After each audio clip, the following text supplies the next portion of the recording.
آسمان کی قسم جس میں برج ہیں اور اس دن کی جس کا وعدہ ہے، اور حاضر ہونے والے کی اور اس کی جس کے پاس حاضر ہوتے ہیں، کہ خندقوں والے ہلاک کر دیے گئے، یعنی آگ کی خندقیں جس میں ایندھن جھونک رکھا تھا، جبکہ وہ ان کے کناروں پر بیٹھے ہوئے تھے اور جو ظلم وہ اہل ایمان پر کر رہے تھے ان کا نظارہ کر رہے تھے، اور ان کو مومنوں کی یہی بات بری لگتی تھی کہ وہ اللہ پر ایمان لائے تھے جو غالب ہے، سب خوبیوں والا ہے، جس کی آسمانوں اور زمین میں بادشاہی ہے، اور اللہ ہر چیز سے واقف ہے۔ ان لوگوں نے مومن مردوں اور مومن عورتوں کو تکلیفیں دیں اور توبہ نہ کی، ان کو دوزخ کا اور عذاب بھی ہوگا اور جلنے کا عذاب بھی،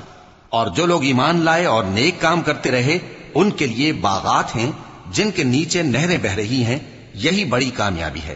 بے شک تمہارے پروردگار کی پکڑ بہت سخت ہے،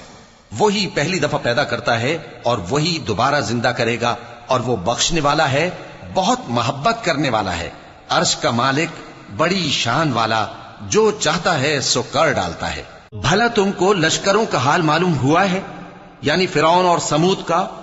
اصل بات یہ ہے کہ کافر مستقل جھٹلانے میں لگے ہیں، جبکہ اللہ بھی ان کو ہر طرف سے گھیرے ہوئے ہے۔ یہ کوئی معمولی کلام نہیں، بلکہ یہ قرآن عظیم الشان ہے، لوح محفوظ میں لکھا ہوا۔